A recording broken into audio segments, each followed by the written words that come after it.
Welcome back to another technical video. Today we're going to be going through your question, answering it, and hopefully finding that solution for you. Now, remember to stay just a little bit crazy like me, and hopefully you get to that resolution.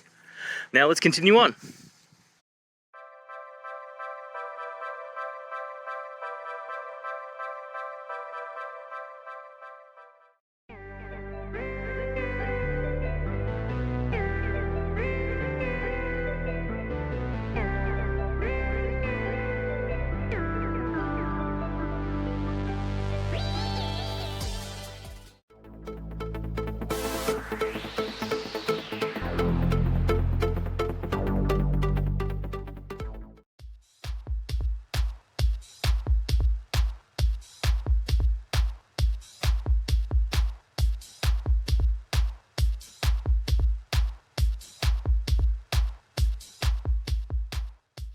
I hope that video helped find the resolution you're looking for. If it did, guys, I'd appreciate it if you could hit subscribe.